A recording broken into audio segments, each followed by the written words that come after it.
Pero mukha kasing hinihintay ka pa nila na bumalik dun eh. Sa dati mong trabaho.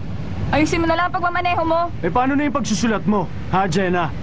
Bakit hindi na lang sarili mong kolong? Dahan-dahan ka lang. Paano kung makaksidente tayo? Magmaneho ka na lang. Ay, mag-relax ka lang. Oh! Oh! Oh! Oh! Ah! Nasaktan ka ba? Ayos ka lang? Ayos lang ako. Aray ko. Ay, nako.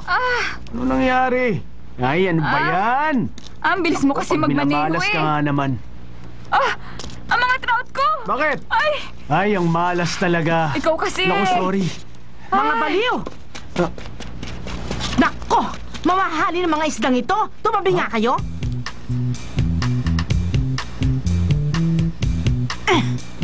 Manang, anong ginagawa niyo? Bakit mo pinapatay ang isda ko? Pigilan mo siya, Patrick. Tumahimik kayo. Gusto nyo pati kayo patulugin ko? Patulugin? Pinatulog ko sila. Dalhin nyo na bago sila magising. Pinatulog niyo po yung mga isdang yan? Bakit nyo naman pinatulog yan sa kalye? Patrick Foods? Opo. Teka, ikaw yung napapanood ko dati sa TV. Patrick.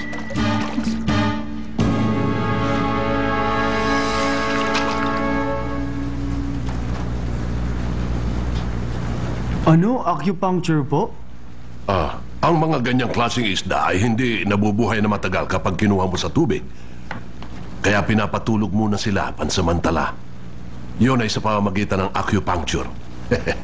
Alam nyo, ilan lamang ang nakagagawa nito. Mukha nga po siyang professional eh. Hindi lang yan, mahusay din siya magluto. Hintayin mong matikman ang luto niya. Masarap po ba talaga siya magluto? Nakalabang ko siya sa pagluluto nung bata-bata pa ako. At alam niyo ba, tinalo niya ako noon. Natalo kayo?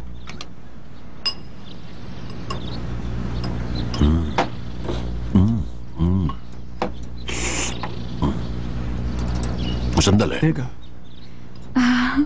Bakit ganito, Papa? Bakit? Wow, napakasarap. Masasabi kong kakaiba ang luto niyo. Masarap nga. Ang sarap nito. Teka.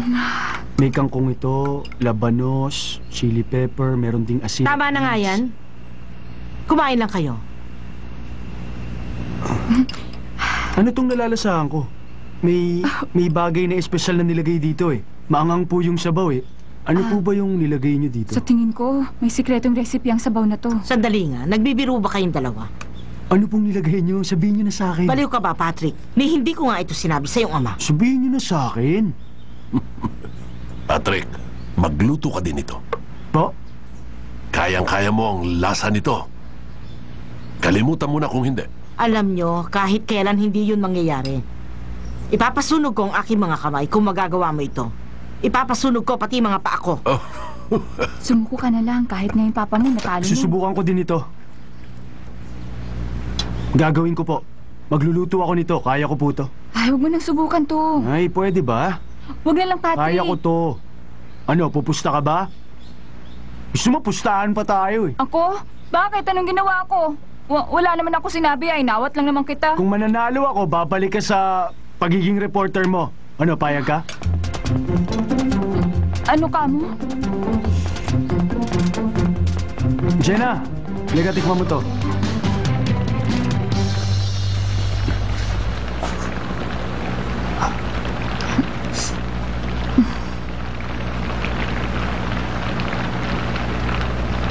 Anong lasa?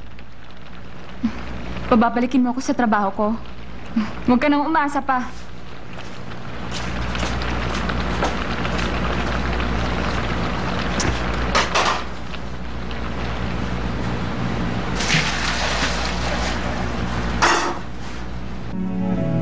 Uulitin ko na lang. Napakaganda.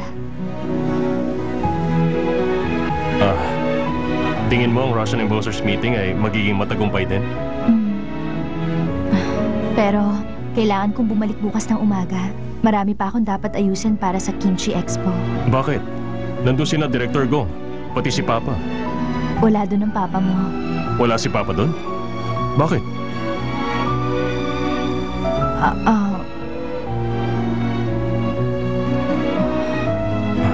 Hindi siya pumunta dito. Saan siya pumunta? Umalis siya para makipagkita kay Patrick.